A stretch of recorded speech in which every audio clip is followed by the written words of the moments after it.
Salve, nação beneditina, começando mais um Papo São Bentista Podcast. Hoje a gente consegue tirar muita coisa boa, muita coisa ruim também, né? Um jogo diferente do time do São Bento, partida fora de casa, empate em 0-0. Eurizanon, boa noite, cara. E aí, o que você tem para dizer do jogo de hoje? Foi um jogo meio... Até a gente conversava fora do ar, né? Um jogo meio...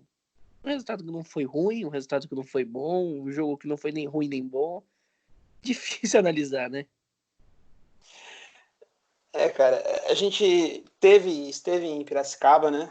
E a gente foi muito para poder estar conseguindo avaliar, ver o jogo, né?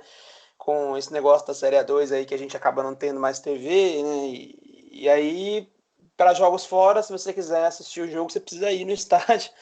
A gente foi para Piracicaba, a gente já costuma viajar bastante para acompanhar o São Bento, mas a gente resolveu ir muito por isso também, né?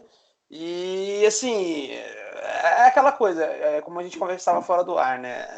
A gente, para hoje, eu acho que o torcedor sambentista ficou satisfeito devido às circunstâncias do jogo, né?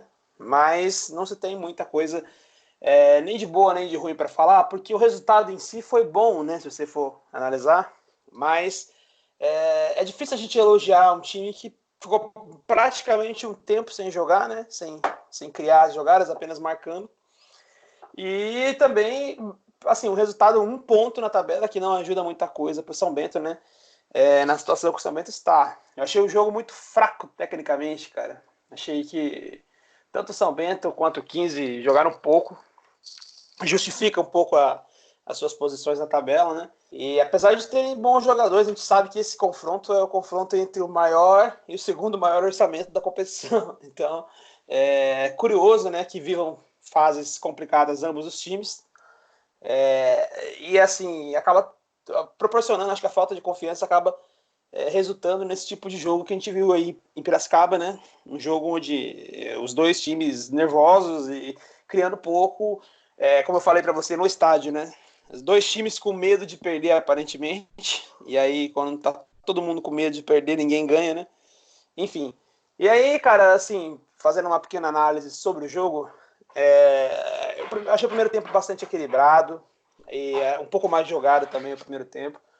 Chances ali para os dois lados, achei que o time do 15 chegou bastante, o São Bento também chegou bastante. O São Bento, no primeiro tempo, foi bastante cadenciado no meio de campo pelo Thiago Primão, voltando para o time.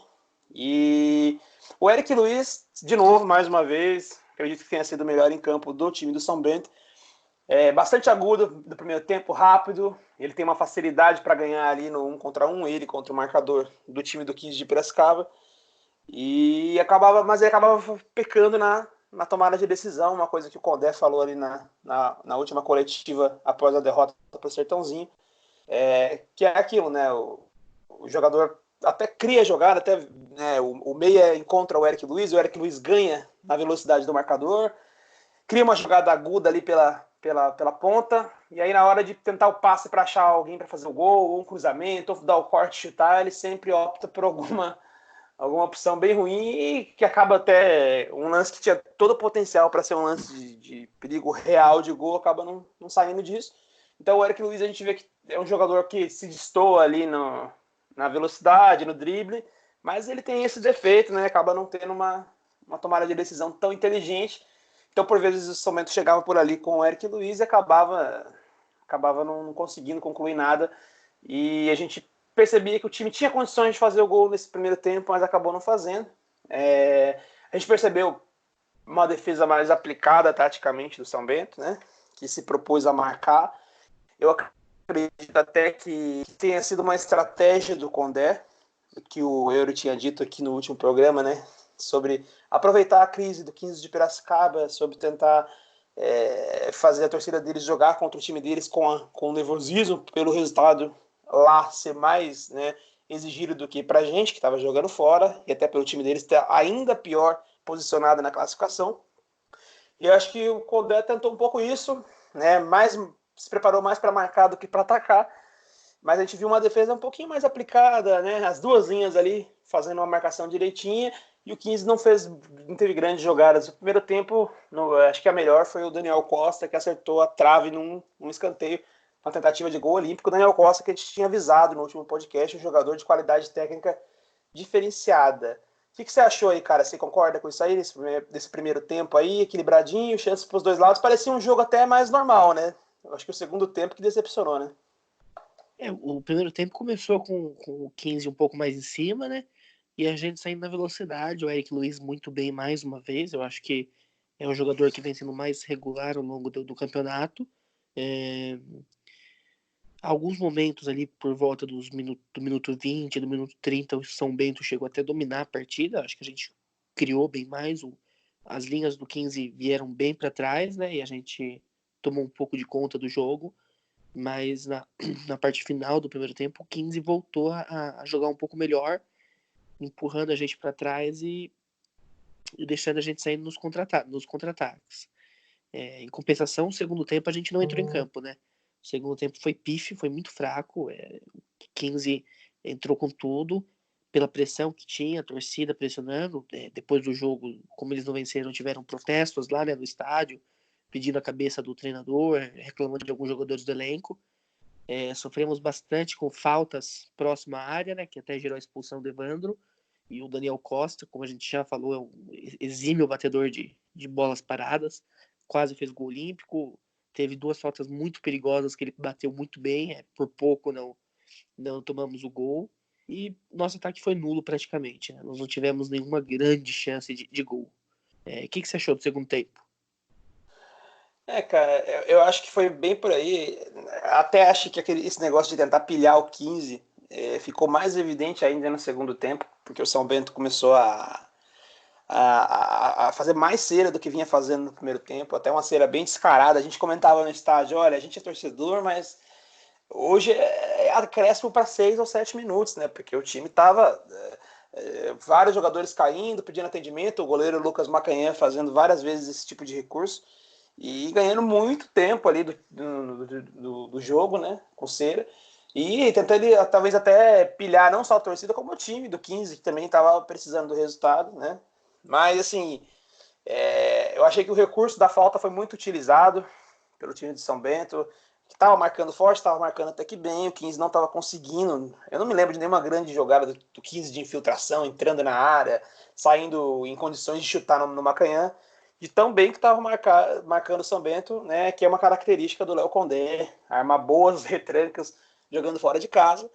Mas até aí, no primeiro tempo, a gente tinha um contra-ataque, no segundo a gente parece que se dedicou mais a marcar ainda, né? Desceu um pouco mais as linhas e ficou mais preocupado ali em marcar e, inclusive, batendo em casos onde os jogadores rápidos do 15, como o Felipe Cine, partia para o contra um, tentava o drible, o São Bento ia para o recurso da falta, né? Que também é algo muito utilizado em retrancas aí, quando o time visitante tenta armar uma retranca, geralmente tem esse recurso, rodízio de falta, nem que custe cartões, né? Mas é um recurso até que válido também.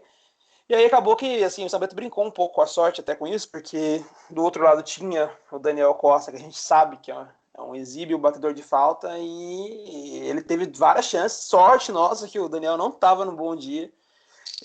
Apesar de que as cobranças não foram ruins, passaram próximas do gol, mas assim, pelo que eu conheço do Daniel Costa, assim, se você dá 3 ou 4 chances para ele em faltas frontais, daquela maneira como a gente fez, é muito perigoso, né? Mas muitas vezes acaba sendo o último recurso, né?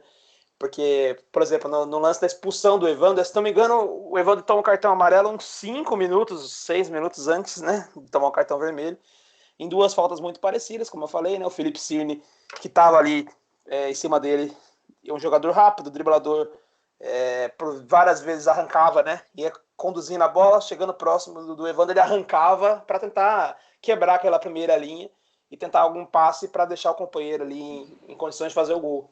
Que é o que o jogador rápido tem que fazer nesse tipo de jogo, enfrentando uma defesa muito fechada. E aí o Evandro bateu uma, tomou um amarelo, na segunda, igual, tomou o cartão vermelho, na minha opinião, justo. E a partir daí, São Bento, que já não jogava muita coisa, parou de jogar de vez. Parou de jogar, não, parou de atacar, né? Porque continuou marcando muito bem. O Thiago Primão foi recuado, né? Ele que também joga de volante, além de jogar de meia. Recebeu a orientação do Condé para poder fazer a função de segundo volante. Ele sabe marcar, mas ainda, né, ter a qualidade do passe dele. Só que o São Bento praticamente não tentava o contra-ataque. A todo momento marcava e espanava a bola para fora, para escanteio. Eu acho que o 15 deve ter tido muitos escanteios nessa partida. Quase sempre o recurso era esse, jogar a bola para escanteio, né, ou para lateral. E não tinha contra-ataque, não tinha saída, até mesmo por ter um jogador a menos, a gente sabe que é difícil, mas São Bento, a partir daí, fez o torcedor sofrer bastante, principalmente quem estava lá em Piracicaba, porque a gente viu o 15, apesar de não fazer um bom jogo, de continuar com dificuldades para entrar na área de São Bento, o 15 continuou pressionando São Bento, como tem que ser, né, como deveria ser mesmo, o desenho do jogo, mas ali foi muito ruim, a gente não vê o São Bento conseguir contra-atacar, e principalmente a gente não vê o São Bento conseguir segurar a bola no ataque, né? Conseguir sofrer um pouco menos, né? E acabou sofrendo muito o São Bento, muitas bolas na área, bate-rebate, várias situações que podiam ter acabado no gol do 15, que seria trágico para o São Bento, que estava se propondo ali a buscar esse empate, talvez até para, nesse resultado, buscar uma calmaria ali, depois do que aconteceu na quarta-feira, né, no jogo contra o Sertãozinho. Mas então o segundo tempo péssimo de São Bento, muito ruim. A gente entende a situação da expulsão, né, que acaba, muitos times, né, quando perdem um jogador, acaba desandando totalmente o desenho tático. O São Bento, pelo menos nisso, conseguiu se manter ali, né, um desenho tático ok, uma postura de marcação ok, mas poder ofensivo que já era baixo ficou nulo e a gente praticamente não teve nenhuma chance de fazer o gol lá em Piracicaba, só se defendeu mesmo. Mas se tem alguma coisa de bom para dizer, acredito que seja o pontinho que conseguiu lá, não só em questão de ser um adversário que futuramente deve ser um dos times bem classificados aí na Série A2, que tem um dos maiores orçamentos, como também pela moral, né? A gente sabia que quarta-feira foi um negócio muito complicado, a gente falava sobre isso no último podcast, sobre minar a confiança do elenco e da torcida com o elenco, e aí resgatou um pouco disso lá em Piracicaba, né? Trazendo um pontinho, um resultado que não tem como a torcida dizer que foi ruim, né? Um empate contra um dos favoritos, fora de casa com um jogador a menos. Não foi ruim, ainda que não resolva muita coisa na tabela, né, cara? Então, sobre o ponto que você falou da expulsão, né? Até foi um dos pontos positivos da expulsão. Quando o Evandro acabou sendo expulso, eu até comentei com você, né, na arquibancada, falei, e agora? O que a gente vai fazer? O Juan tinha acabado de entrar para sair o Marcos Martins, que tinha sentido uma fisgada, então não daria para tirar ele que tinha acabado de entrar. Então a gente perderia o Eric Luiz, que até então era o nosso melhor jogador, que tinha mais velocidade, que tentava armar alguma coisa, ou a gente perderia, né, o Jamie, que era o nosso centroavante, o homem que seria o nosso homem-gol. E provavelmente, no caso, a gente conseguisse algum contra-ataque, alguma boa chance. Mas a gente não esperava, né? Depois você até comentou que realmente o Primão fazia essa função. E o Doriva foi muito bem. O Doriva, não, perdão. O Condé, esqueci o nome do técnico. O Condé, ele foi muito bem, né? Recuando o Primão. E o Primão fazendo muito bem também a função de volante, ajudando a marcar muito bem. Então a gente acabou vendo uma outra função que ele sabe atuar, né? Além de ser um bom meio armador, que arma jogadas, tem um bom passe e boa visão de jogo, ele também sabe marcar muito bem. Quanto ao resultado, de fato, não podemos falar que foi ruim. Jogando fora de casa, sempre difícil jogar no Barão. O 15 é um adversário que está lá embaixo, a gente evitou que eles pudessem se recuperar. Então segura eles ali momentaneamente ali embaixo, mas a gente sabe que a tendência é que tanto nós quanto eles possamos subir, né? Nós, tanto São Bento e 15 de Piracicaba, provavelmente se classificarão entre os 8 e estarão na próxima fase. Cara, assim, o que todo mundo espera, mas cada vez mais, cada rodada que se passa, a gente começa a questionar um pouco isso, né? Porque são elencos bons, elencos caros, né? E times de camisa e tal. Todo mundo espera que se classifiquem. Mas o campeonato está passando, né? Como você falou, também além de conseguir resgatar uma moral de um bom resultado, depois do péssimo que a gente teve na quarta-feira, A gente conseguiu segurar o 15 na dele ali, né? Ainda dentro daquela crise, que acaba sendo bom, importante, porque até por saber o potencial que o 15 tem de alcançar o G8 depois. Mas, assim, começa a preocupar porque o que a gente tinha de referência do 15 é que era um time que estava muito mal, perdeu do São Caetano, que também estava muito mal antes desse jogo, e aí a gente vê São Bento e 15 jogando um jogo equilibrado, onde ambos foram mal. Então, começa a se questionar, na verdade continuamos a questionar a qualidade dos times, né? Porque apesar de terem bons jogadores, a gente tem um time coletivo e tem N outros fatores para você definir se um time é bom como time, né? Independente de ter jogadores bons, que a gente sabe que tem nos dois elencos, né? Aproveitando o gancho seu aí das alterações, né? Além dessa que você falou aí, a saída do Marcos Martins para a entrada do Juan, essa foi questão de lesão, né? O Marcos Martins sentiu uma fisgada, depois do jogo ele disse que tá tudo bem, foi só precaução, né? Sentiu uma fisgadinha ali, espera que não seja lesão. Entrada do Juan no jogo, o Juan que perdeu a posição, o Diego Tavares começou o jogo, né? Essa foi a principal mudança aí do Léo Condé para o jogo de hoje. Acho que também teve a mudança da saída do Wellington Bruno para a entrada do Primão de volta no time, mas na verdade no último jogo o Primão esteve fora por questões físicas, né? Voltou simplesmente ao time, mas aí Juan saindo do time titular pela primeira vez pro Diego Tavares entrar. Diego Tavares que tem sido uma grande decepção na temporada.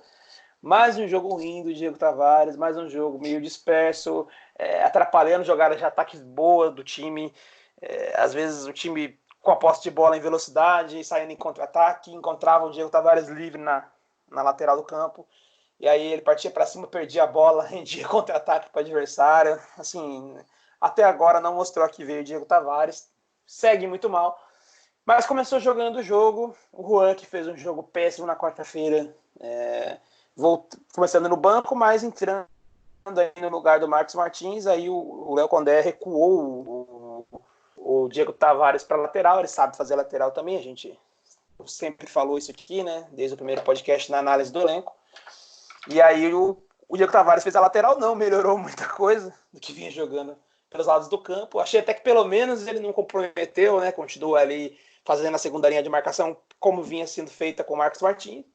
Mas não mostrou nada demais também jogando pela lateral, não chegou no ataque, não fez ultrapassagem, enfim. Né? Até pelo poder ofensivo do São Bento tá bem ruim, né? Nesse segundo tempo. E o Juan também até entrou ligado, pilhado, teve algumas boas jogadas, mas não conseguiu fazer muita coisa também. E aí a gente teve também a saída do Jamie para a entrada do Wellington Bruno, né? Alteração que a gente não entendeu muito bem também. Ele tirou talvez o Jamie por questões físicas, não sei, né? E perdeu o homem que poderia segurar a bola no ataque, né? Fazer o pivô para procurar os jogadores de beirada, para colocar um meia no time, né? O Primão foi recuado para volante, então ficou sem meia o time, né? E aí ele quis ter um camisa 10 ali na metade do segundo tempo, mas perdeu um centroavante para isso. Talvez só a questão física explique essa alteração, não entendi muito bem, também não funcionou.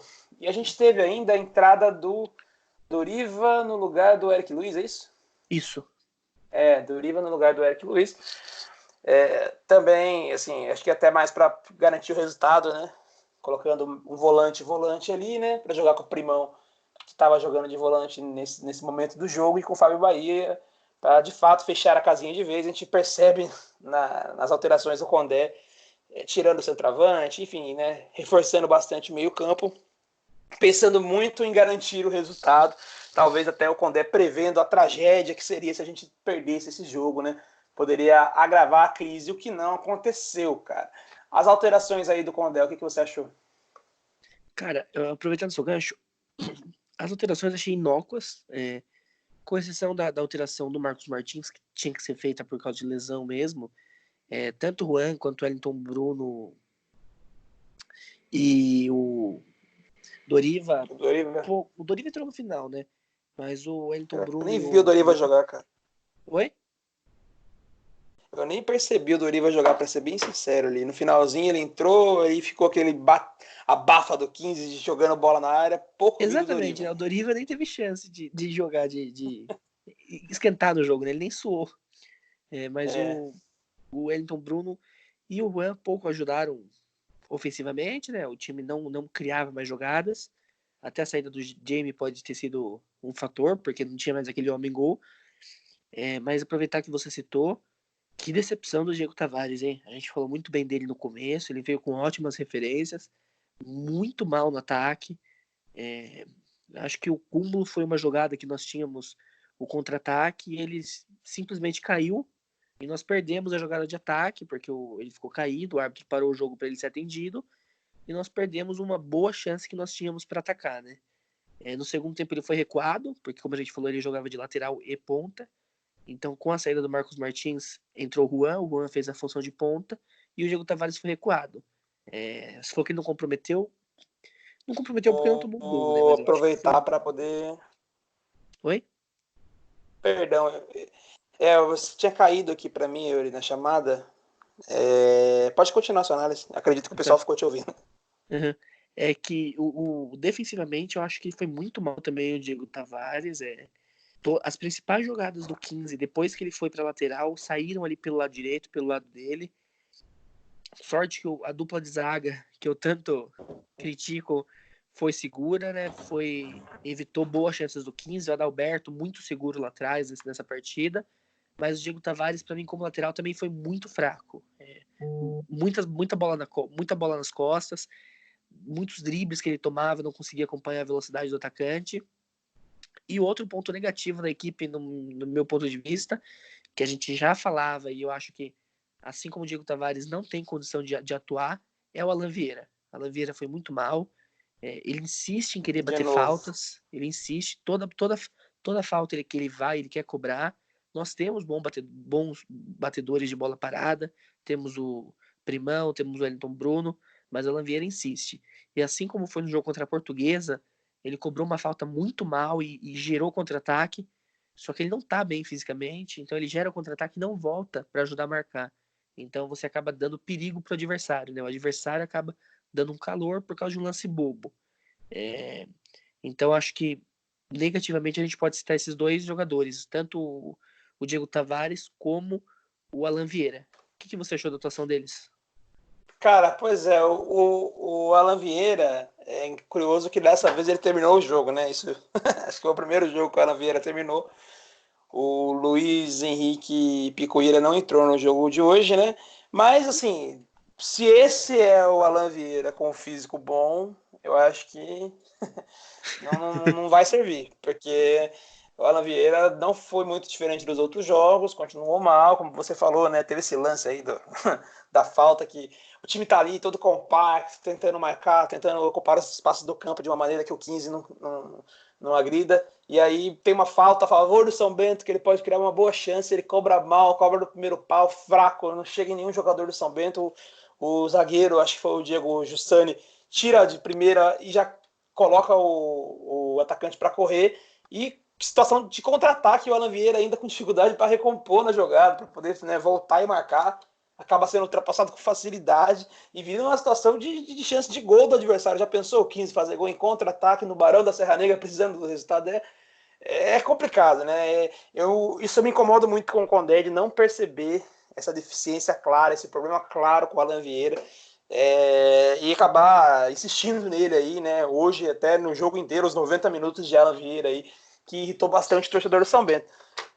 Aproveitando aí, então, as análises individuais, né? Eu achei que, concordo contigo, assim, a dupla de zaga e o goleiro, até o Lucas Macanhã, que você criticou muito no último episódio, foram melhores hoje. Macanhã também acabou não sendo tão exigido, como eu falei, o 15 não teve nenhuma chance claríssima de gol, chutou pouco de fora, inclusive, e o Macanhã foi mais naquela bola aérea que, né, cruzada na área, ele saiu bem, defendeu bem, socou bem as bolas que foram cruzadas na área ali, então foi uma atuação ok, né, bem melhor do que a de quarta-feira.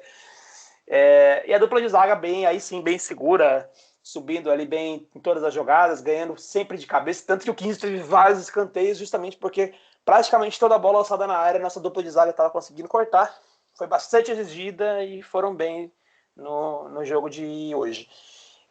Como eu falei no começo do episódio, o Eric Luiz, para mim, mais uma vez, foi o melhor do São Bento em campo, principalmente no primeiro tempo, bastante agudo. É um jogador que vem sempre se destacando, bastante regular. Então, tem sido o melhor jogador do São Bento, desse elenco do São Bento.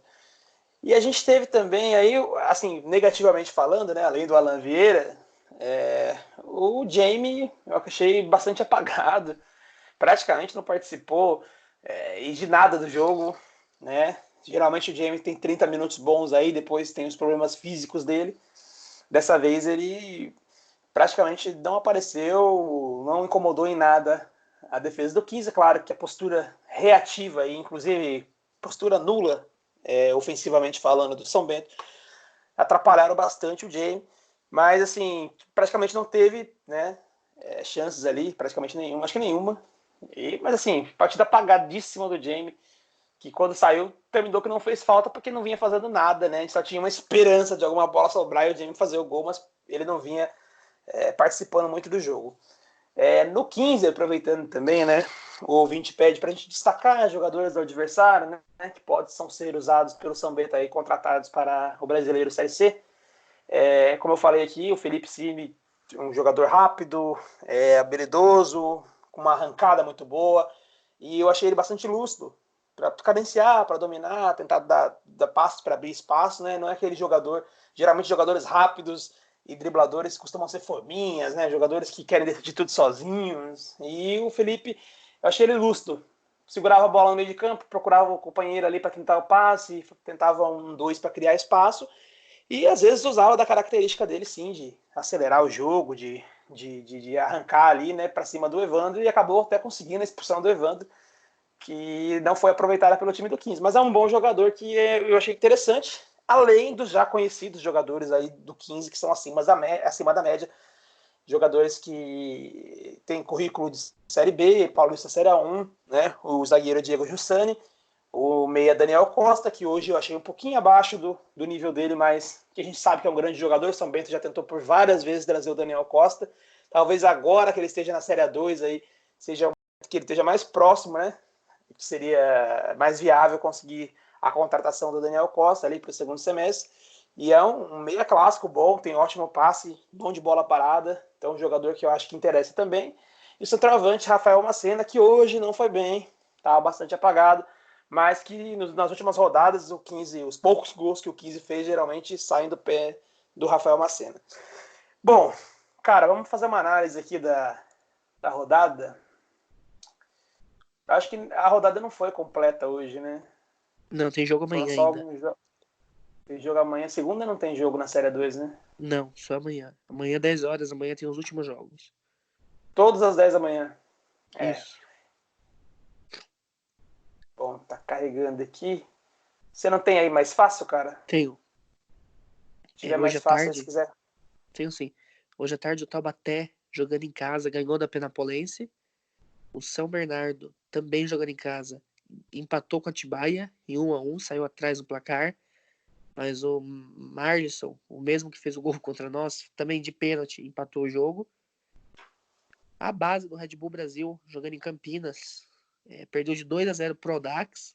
Também acho que é um Rapaz. destaque negativo nessa base do Red Bull Brasil. Uhum. E tivemos o jogo no Barão, entre 15 de Piracicaba e São Bento, no 0-0.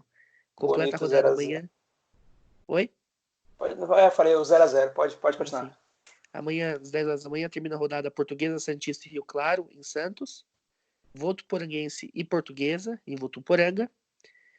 Na Rua Javari, a gente vai ter Juventus e São Caetano, que fecha a rodada. Beleza. Cara, eu acho que dessa rodada, até aqui, né, que dá para falar, primeiro do nosso próximo adversário aí, né, o Red Bull, perdendo em casa e começando a se mostrar um time mais frágil. A gente falava, nossa, é um time de base, muita gente esperava que fosse um saco de pancadas, não se mostrou assim nas primeiras rodadas, conseguindo empates fora de casa, né, resultados que pareciam bons, mas agora, né, já na quarta rodada, mais uma derrota do Red Bull, que não venceu nenhuma no campeonato, abre hoje a zona do rebaixamento para a Série A3, e acho que finalmente nós teremos, né, uma presa um pouquinho mais fácil aí para enfrentar no sábado, né? Para destacar também nessa rodada a vitória do Taubaté, a terceira vitória consecutiva do Taubaté, bateu a Penapolense jogando no Joaquinzão em Taubaté. E acho que o Taubaté é líder agora, né, cara? Você pode confirmar para mim? Sim, o Taubaté é líder com 10 pontos. 10 pontos. Empatou na primeira rodada, venceu as outras 3.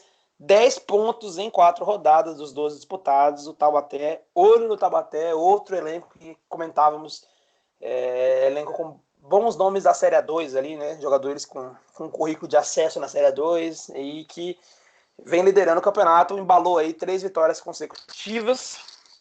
Bom, e cara, acho que nessa rodada é isso, né? Tem que completar a rodada amanhã ainda. Tem o São Bernardo do Veiga que empatou em casa, né? Que vinha embalado, estava liderando o campeonato, empatou em casa. E eu falava, né? Ó, o Veiga é um treinador que tem um jogo reativo, ganha bastante fora de casa e acaba entregando pontos dentro de casa. Muitas vezes, hoje escapou da derrota com esse pênalti do Marlisson. Marlisson. Marlisson. Com o pênalti do Marlisson aí já no final do jogo. Vinha perdendo do Atibaia dentro do 1º de maio, em São Bernardo do Campo. Então acho que mais um destaque também aí, né? O São Bernardo que vinha forte, mas aí já deu uma tropeçada agora. Como eu falei, tendência é que o São Bernardo seja mais perigoso como visitante do que como mandante. Uma pena o São Bento ter perdido lá na primeira rodada, né? Bom, sobre o nosso próximo jogo, nosso próximo adversário, cara, acho que ganhou tons de drama a partir do próximo sábado às 16 horas contra o Red Bull, né, cara? Então, até agora a gente teve bastante paciência, né? A gente entendeu o momento do clube, a gente entendeu o Condé, ele trouxe seus jogadores de confiança. A gente, por estar na Série B no ano passado, terminou muito tarde o campeonato, então alguns jogadores tiveram férias. Fato é que o time, o elenco completo, começou a treinar apenas agora em janeiro. Fomos o último time a começar a nossa preparação para a Série A2. Então a gente sempre entendeu que o time não estava bem fisicamente, o time não estava muito bem entrosado. Desde que a gente começou o campeonato, a gente ainda não teve nenhuma semana inteira de trabalho, né? Jogamos quarta, domingo, quarta e agora hoje de novo. Então a gente sempre entendeu esse início ruim do clube. Porém, como o próprio Condé já falou em coletiva, a partir do jogo contra o Red Bull, o time vai estar, se não na sua forma física perfeita, muito próximo disso. Sendo assim, eu não acho que ganhar de drama. Eu acho que é bem simples toda a história. É obrigação ganhar do Red Bull. Não tem nenhum resultado que interesse que não seja a vitória contra o Red Bull. Não tem desculpa, não tem performance da equipe. Precisa sair no sábado no SIC com os 3 pontos. Jogando bem, jogando mal, precisa sair com os 3 pontos. Porque ano passado a gente teve muito isso, né? Ah, não, mas poxa, a gente não ganhou. Acho que um exemplo claro foi o jogo contra o Operário no SIC.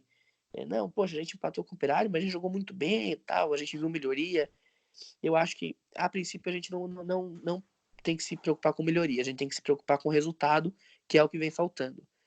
Se não vier resultado, eu acho que é hora da torcida começar a se mobilizar, eu acho que é hora da torcida começar a protestar, tanto em relação à comissão técnica como ao elenco, porque nós estamos mal no campeonato, nós estamos fora dos 8 que classificam, e não classificar na Série 2, com todo respeito a todas as equipes, a todas as torcidas, mas um time recém-caído da Série A1, da Série B, um time que tem a segunda maior folha do campeonato, até onde a gente sabe, apesar de ter seu orçamento bem reduzido, ainda é uma folha alta para o que disputa. Então, não classificar entre os 8 é um vexame, é uma vergonha. E a gente, como torcida, se vê que as coisas não estão indo bem, nós temos sim que cobrar, que nos mobilizar e nos manifestar. Cara, inclusive é muito. Esse negócio de estar fora dos 8 que classificam é mais grave do que parece, porque são 16 times, então são 50% classifica, cara. Assim, não pode nesse momento não classificar na Série 2, como você falou, por todos os motivos que você já elencou e eu não vou repetir.